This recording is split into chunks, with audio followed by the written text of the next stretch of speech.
إن الذين قالوا ربنا الله ثم استقاموا تتنزل عليهم الملائكة ألا تخافوا ولا تحزنوا وأبشروا بالجنة التي كنتم توعدون. وقال الله تعالى في آية أخرى: واعبد ربك حتى يأتيك اليقين. صدقت يا رب العالمين. عن أبي أيوب الأنصاري رضي الله تعالى عنه أن رسول الله صلى الله عليه وسلم قال: من صام رمضان ثم اتبعه ستا من شوال كان كصيام الدهر أو كما قال رسول الله صلى الله عليه وسلم. وصدق رسوله النبي الكريم، ونحن على ذلك من الشاهدين والشاكرين، والحمد لله رب العالمين। আলহামদুলিল্লাহ, মাহে রমজান শুধুমাত্র কেবলমাত্র প্রশিক্ষণ, ট্রেনিং, ইবাদতের প্রশিক্ষণ। যে এক মাস মানুষ প্রশিক্ষণ নিয়েছে ইবাদত করার জন্য, এক মাস ট্রেনিং নিয়েছে ইবাদত করার জন্য, ইবাদতের ক্ষেত্রে প্রশিক্ষণ গ্রহণ করা মাহে রমজান। বাকি 11 মাস ওই প্রশিক্ষণ যে নেওয়া হলো সেটাকে প্রয়োগ করা, সেটাকে চলমান রাখা, এটাই হলো নিয়ম। রব্বে কারীম সুবহানাহু ওয়া তাআলা মাহে রমজান দিয়েছেন, প্রশিক্ষণ করাইলেন ইবাদতের ক্ষেত্রে। এখন পরীক্ষা চলবে বাকি 11 মাস, পরীক্ষা চলবে 11 মাস। সুতরাং এই 11 মাস যারা এরকম প্রশিক্ষণ অনুযায়ী যারা চলবে তারা পাস, যারা চলবে না তারা ফেল। এখন দেখেন, একটা মানুষ পুরা রমজান সে রোজা রাখলো, সাহারি খাইল, কোরআন শরীফ তেলাওয়াত করল, রাত্রে 20 রাকাত তারাবির নামাজ আদায় করলো, জামাতের সাথে বেতের নামাজ আদায় করলো, ইফতারও করলো, কোনো অশ্লীল কোনো কাজ করলো না। এই লোকটা রমজান মাসের পরে এরকম ভাবে সে চলতেছে, রমজানে এরকম ভাবে একটাও নামাজ কাজা দেয় নাই, এখন সে কাজা করতেছে না, নামাজ সবগুলা করতেছে, মুখ জবান সে আছে কন্ট্রোল, কিভাবে সে তার চলমান আছে। এই এক ব্যক্তি। আরেক ব্যক্তি পুরা 1 মাস 30টা রোজাও রাখছে, ইফতারিও করেছে, 20 রাকাত তারাবি নামাজ পড়েছে, জামাতের সাথে বিতের নামাজ আদায় করেছে, তাহাজ্জুদও করেছে, ইশরাকও করেছে, ইফতারিও করেছে, সব কিছু করেছে। এই লোকটা যেই মাত্র ঈদের চাঁদ উঠে গেল, যেই মাত্র শাওয়ালের চাঁদ উঠে গেল, এখন সে আর নামাজ পড়ে না। পুরা রমজান ডিশের লাইট অফ করে রাখছিল, টিভি আর খোলে নাই। যেই মাত্র শাওয়ালের চাঁদ উঠে গেল, যেই মাত্র ঈদ হয়ে গেল, চাঁদ ওঠার সাথে সাথে রিমোটটা নিয়ে টিভি দেখতেছে, মেয়েদের ছবি দেখতেছে, এরকম কত কি দেখতেছে। এই যে এই লোকটা 1 মাস কত কষ্ট করে রোজা রাখলো, কত কিছু করলো, এত কিছু করার পরও শাওয়াল মাস থেকে না আছে তার কোনো নামাজ, না আছে কোনো সালাম কালাম, না আছে আর কোনো কিছু, আগের মতো হয়ে গেল। এই লোকের দ্বারা জীবনও কখনো রমজান মাস তার উপকার হবে না, সে পরীক্ষায় ফেল। আগে যেটা বললাম, রমজান থেকে প্রশিক্ষণ নিয়েছে, এখন সে ধারাবাহিক আমল করে ওই ব্যক্তি। আর যে ব্যক্তি রমজানে প্রশিক্ষণ নিয়েছে ঠিক, এখন সে আমল করে না, এখন কি এই দুনো ব্যক্তি কি বরাবর হবে? দুনো ব্যক্তি কি সমান হবে? আকাশ পাতাল পার্থক্য। রব্বে কারীম বলেন, এই যে বাকি 11 মাস এখন পরীক্ষা চলবে, পরীক্ষা। যারা প্রশিক্ষণ অনুযায়ী যারা আমল করবে এখন তারাই পাস করবে।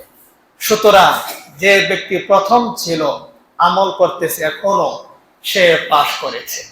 আর যে নাকি ঈদের চাঁদ উঠে গেল, নামাজে কোনো খোঁজ খবর নাই, পর্দা কোনো খোঁজ খবর নাই, আগের মতো আবার চলতেছে, এই লোকটা হলো ফেল, সে পরীক্ষায় কোনো পাস করে না।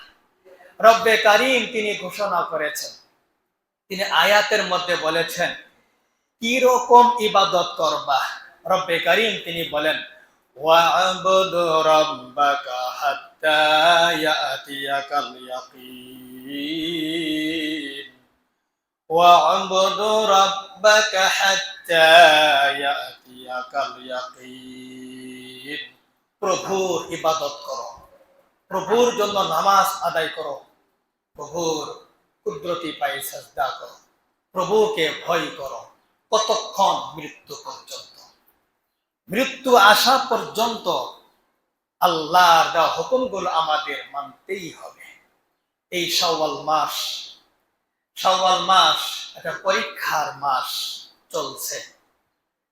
আগে যে প্রশিক্ষণ যেটা নিয়েছিলাম, শাওয়াল মাসে ওই আমলগুলা করতে হবে।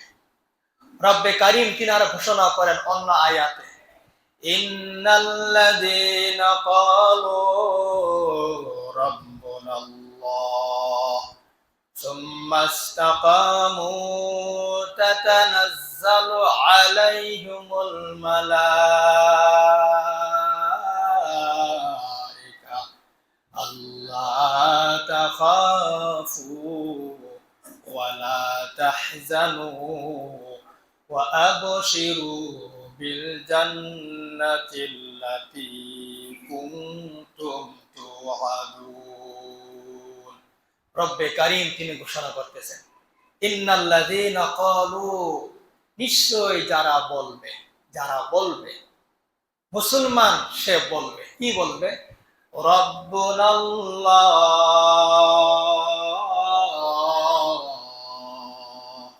আমার রব একমাত্র আল্লাহ, আমার রব একমাত্র আল্লাহ, আমার প্রতিপালক একমাত্র আল্লাহ, আমার প্রভু একমাত্র আল্লাহ। কিতাবে দেখলাম আমার রব একমাত্র আল্লাহ, এই কথার ব্যাখ্যা কি? 1 নম্বর ব্যাখ্যা হলো আমার সৃষ্টিকর্তা একমাত্র আল্লাহ, 1 নম্বর ব্যাখ্যা।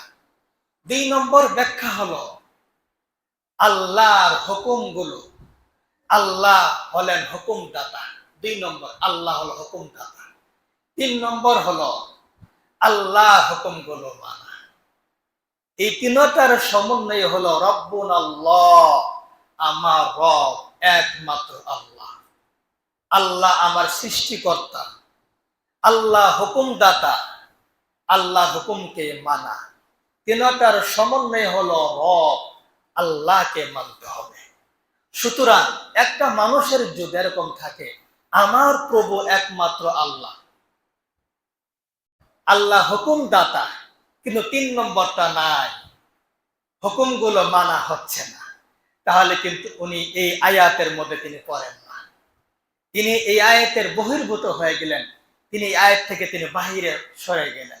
সুতরাং আমার প্রভু একমাত্র আল্লাহ, এটা অবশ্যই থাকতে হবে। আল্লাহ হুকুমদাতা, এটা থাকতে হবে। আল্লাহ হুকুমগুলো মানতেও হবে। আল্লাহ হুকুম কি? নামাজ আদায় করো, নামাজ আদায় করতে হবে। রমজানে আমরা প্রশিক্ষণ নিয়েছি নামাজ, মুসল্লিরা আলহামদুলিল্লাহ তারা অনেকে নামাজ আদায় করে।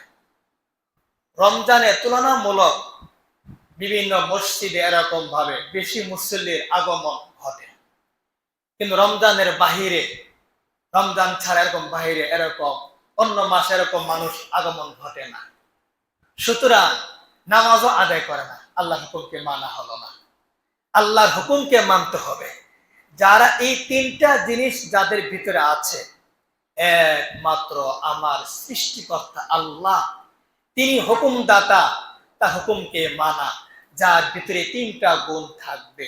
তিনটা গুণ মাহে রমজানে আমরা প্রশিক্ষণ নিয়েছি। নামাজ পড়তে হবে, মুখকে কন্ট্রোল করতে হবে, সুদ ঘুষ এগুলা খাওয়া যাবে না, মিথ্যা কথা বলা যাবে না, অন্যায় অবিচার করা যাবে না, জুলুম অত্যাচার গীবত শেখায় করা যাবে না। এই হুকুমগুলা নিয়ে এরকম ভাবে আল্লাহর হুকুমগুলা যারা মানবে,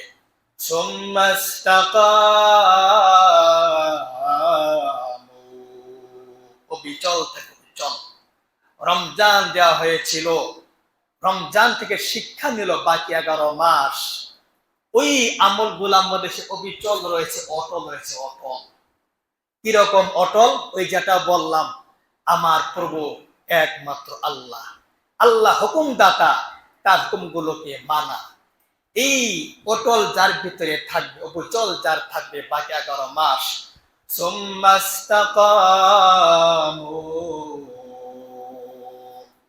এরপর ওই হুকুমগুলা সে এরকম মানতে থাকলো, আমল করতে থাকলো। রব্বে কারীম তিনি বলেন, সুম্মাস্তাকামু তাতানাজ্জালু আলাইহিমুল মালাইকা। যার ভিতরে এই তিনটা গুণ পাওয়া যাবে, মাহে রমজান থেকে সে প্রশিক্ষণ নিয়েছে, বাকি 11 মাস আল্লাহর দেওয়া হুকুম অনুযায়ী সে আমল করে মানে, যার ভিতরে এগুলা থাকবে, তার কাছে রহমতের ফেরেশতা আসবে। সবাই জুড়ে সে বলেন সুবহানাল্লাহ। এটা কার ঘোষণা বলেন?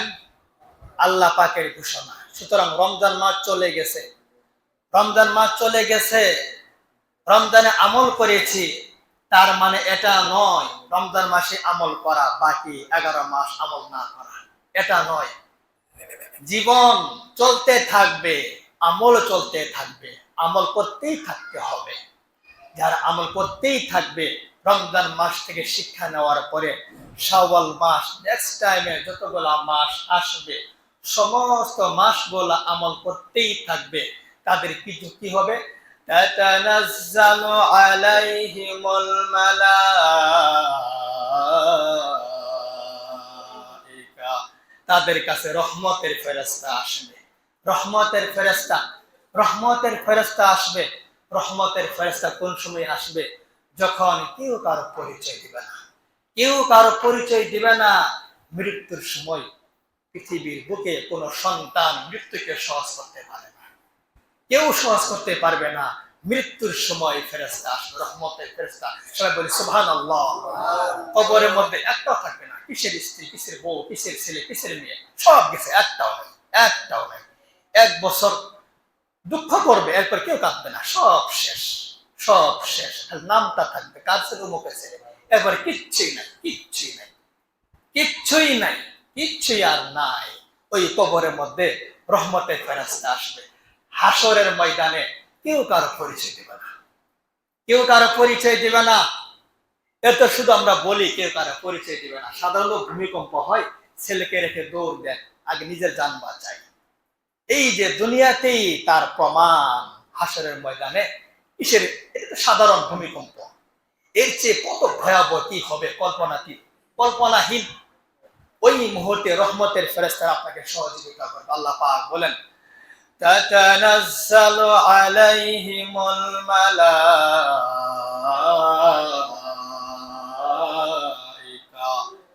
যারা তিনটা হুকুমগুলা মানবে, আমার প্রভু একমাত্র আল্লাহ, আল্লাহ হলো হুকুমদাতা।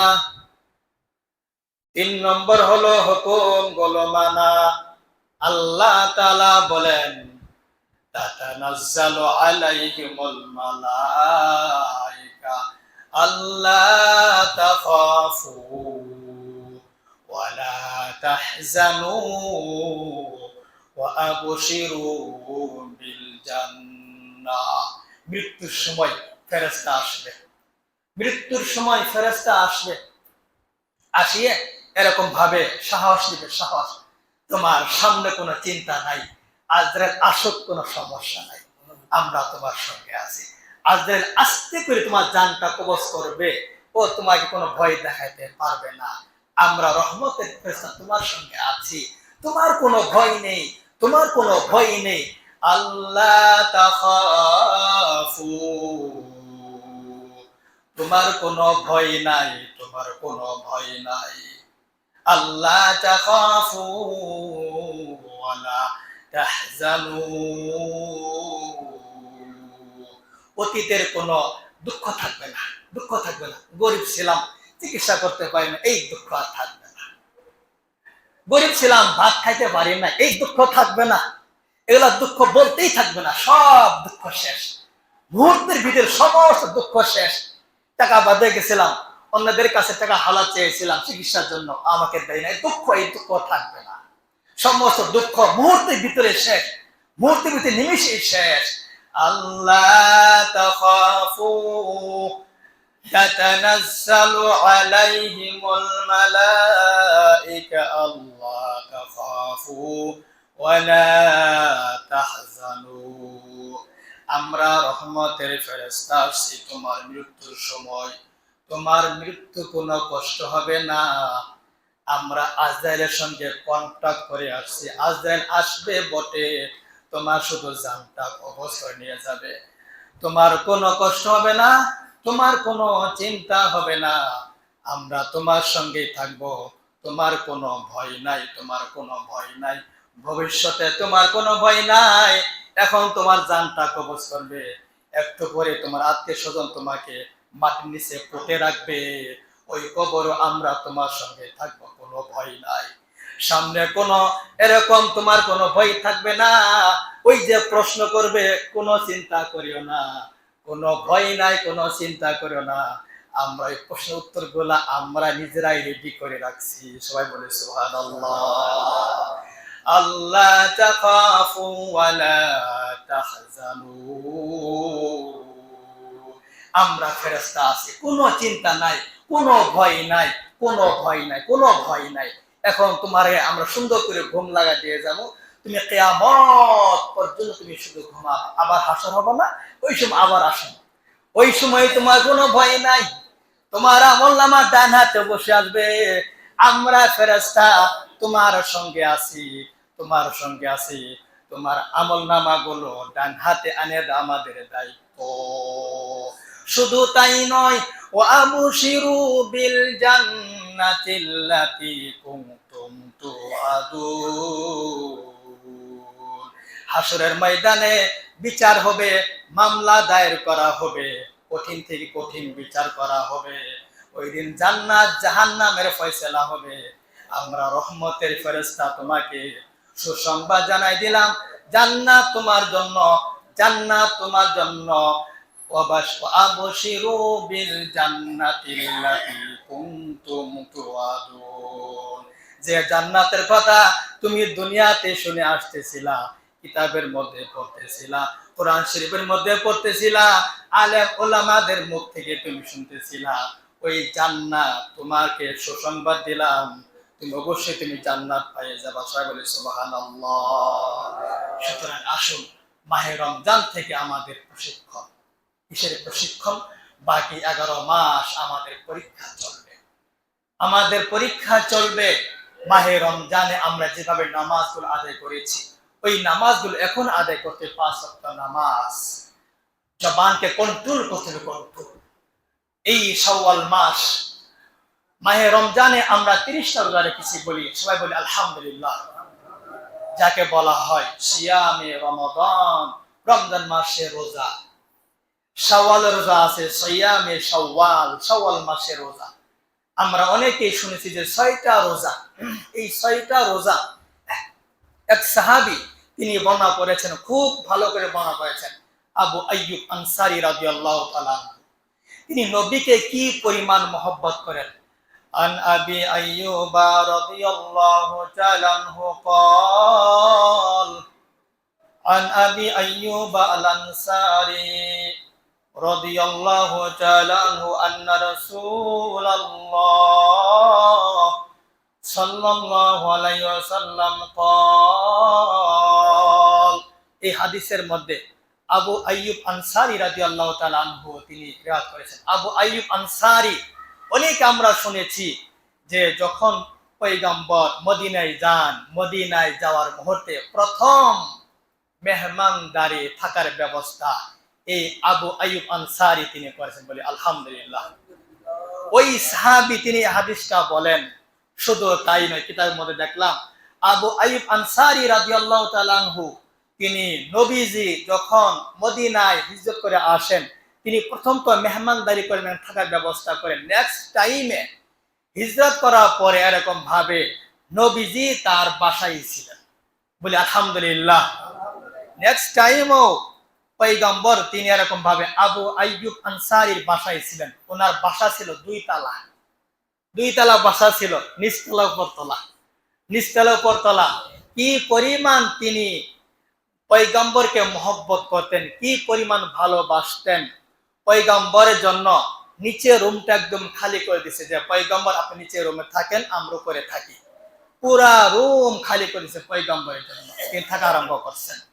হঠাৎ একদিন রাত্রে বেলা এই যে পানি রাখা হয়েছিল উপরতলায় একটা পাত্রের মধ্যে, এই পাত্রটা হঠাৎ করে ভেঙে গেছে, এমনি কোনো কিছু সার এমনি ভেঙে গেছে। ভেঙে যাওয়ার পরে প্রচুর পরিমাণ উপরতলাতে পানি ভেসে গেছে। আবু আইয়ুব আনসারী রাদিয়াল্লাহু আনহু তিনি মনে করলেন আমার পয়গম্বর নিচে আছেন, এই পানিগুলা যদি গড়ে গড়ে যায় তাহলে তো নিচে চলে যাবে। আমার দয়ার নবী, আমার দরদী নবী, তিনি অনেক কষ্ট পাবেন। তিনি সঙ্গে সঙ্গে এরকম পানি মোছা আরম্ভ করলেন। ওনার শুধু একটা মাত্র চাদর ছিল, ওই চাদর দিয়ে এরকম পানি মোছা আরম্ভ করলেন, যেন বিন্দু পরিমাণ পানি উপর থেকে নিচতলা যেন না আসে। এই পরিমাণ তিনি নবীকে ভালোবাসেন, কোনো কষ্ট বিন্দু পরিমাণ দিতেন না। আরে ঘটনার মধ্যে আসছে, পয়গম্বরকে বললেন ইয়া রাসূলুল্লাহ আপনি নিচে থাকবেন, এটা হতে পারে না, এখন থেকে আপনি উপরে থাকেন, আপনি উপরতলায় থাকে, আমরা নিচতলায় থাকবো। এই পরিমাণ আবু আইয়ুব আনসারী তিনি নবীকে তিনি ভালোবাসতেন। ওই আবু আইয়ুব আনসারী তিনি বলেন মান সামা রমাদান, যে নাকি মাহে রমজানের রোজা রাখলো, মাহে রমজান রোজা রাখলো, সুম্মাত্তাবাহু সিত্তাম মিন শাওয়াল, এরপর 6টা রোজা রাখলো। এখানে একটা জিনিস বিষয় বোঝার আছে, ইত্তেবা বলা হয় অনুসরণ করা, অনুসরণ করা। তার মানে রমজানের রোজার শেষ করেই এই 6টা রোজা রাখার নিয়ম, তাহলে অনুসরণ হয়। তাহলে অনুসরণ যদি নেক্সট টাইমে যদি রাখা যায়, অনুসরণ ওইটুকু হয় না। অনুসরণ তো হয় এটা যেটা রমজানের পরেই যেটা এরকম রাখা হয়। বছরে শুধু 5টা দিন রোজা রাখা হারাম, ঈদুল ফিতরের দিন আর ঈদুল আজহা, ওই সময় আর 3টাই, মোট 5টা। ঈদুল ফিতর হয়ে গেছে শনিবার, আপনি রোববারে থেকেই রাখতে পারেন ঈদুল এই শাওয়ালের 6টা রোজা, তাহলে অনুসরণ হবে। সুম্মাত্তাবাহু সিত্তাম মিন শাওয়াল, যাদের রোজা কাজা হয়ে গেছে রমজান মাসে কি করবে? এই হাদিস হিসেবে এটা বোঝা যায় যে আগে রমজান রোজাগুলো পরিপূর্ণ করবে।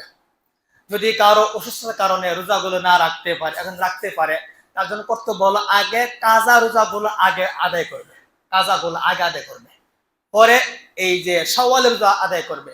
মহিলাদের এরকম তাদের অসুস্থতা থাকে, তাদের সমস্যা থাকে, ওদের একই হুকুম, তারা আগে ওই কাজা রোজাগুলো আগে আদায় করবে, পরে এরপর শাওয়ালের রোজাগুলো আদায় করবে। আর যদি সময় না থাকে, শাওয়াল শেষে গেতেছে গা, শাওয়ালের রোজাগুলো রাখতে পারে নাই, তাহলে ওই সময় শাওয়ালের রোজাগুলো রাখবে, পরবর্তী সময় কাজা রোজাগুলো সে আদায় করে নেবে। সুম্মাত্তাবাহু সিত্তাম মিন শাওয়াল কানা কাসিয়ামিদ দাহরি, কিতাবের মধ্যে দেখলাম সাহাবারা রমজান মাসে রোজা রাখছে, শাওয়াল মাসে রোজা রাখা আরম্ভ করছে। কিছু লোক জিজ্ঞাসা করলো এটা আবার কিসের রোজা? আশ্চর্য না? এরকমও তো ফ্যামিলি আছে শাওয়াল মাস রোজা আছে জানেও না, এরকম আছে ঈদ শেষ কিসের রোজা, ঈদ শেষ কিসের রোজা। সাহাবায়ে কেরামদের যুগে এরকম কিছু মানুষ জিজ্ঞাসা করলো আতাসমুনা বাদাল ঈদ, ঈদের পরে তোমরা আবার রোজা রাখতেছো, এটা কিসের রোজা? সাহাবায়ে কেরাম রাদিয়াল্লাহু তাআলা আনহুম তারা বললেন নুরিদু লা নুরিদু আন নাতরুকা কুরবানা মিনাল্লাহ। সবাই বলি সুবহানাল্লাহ। আমরা চাই না আমরা আল্লাহর নৈকট্য থেকে দূরে সরে যাই। আমরা সাহাবা চাই না আল্লাহর নৈকট্য থেকে দূরে সরে যাই। শাওয়াল মাসেও 6টা রোজা রাখাটা নবীদের আদর্শ, পয়গম্বরের আদর্শ, সাহাবায়ে কেরামদের অভ্যাস, তারা রোজা রাখতো শাওয়াল মাসেও 6টা। সাহাবায়ে কেরাম রাদিয়াল্লাহু তাআলা আনহুম তারা বলেন রোজার মাধ্যমে আমরা আল্লাহর নৈকট্য লাভ করতে চাই, এটা ছিল তাদের আদত, তাদের অভ্যাস। সুতরাং আসুন, এখনো সময় আছে, যারা শাওয়ালের 6টা রোজা যারা রাখতে পারেনি, অবশ্যই আমরা শাওয়ালের 6টা রোজা অবশ্যই রাখবো, একত্রে বা আলাদা আলাদা করে, কোনো সমস্যা নেই। রব্বে কারীম আমরা যেন উক্ত কথাগুলো যেন আমরা আমল করতে পারি, সবাই জোরে সোরে বলে আমিন। আমাদের এই মসজিদে প্রতি জুমাবার কালেকশন করা হয়, আমরা সবাই ইনশাআল্লাহ দান করি ইনশাআল্লাহ। বারিন্দা যারা আছেন একটু মেহরবানি করে জলদি করুন। এক মহিলা দেশে 200 টাকা তার মারা গেছে, দোয়া যাইছে খাদিম 200 টাকা তার বাপ মায়ের দোয়া যাইছে, দুইজন আরেকজন 500 টাকা দিছে তার বাপ মায়ের দোয়া যাইছে, 500 আর 400 মোট 900 টাকা দান করছে মসজিদের জন্য ইনশাআল্লাহ। 3 জন দোয়া প্রার্থী আমরা ইনশাআল্লাহ সবাই দোয়া করবো ইনশাআল্লাহ।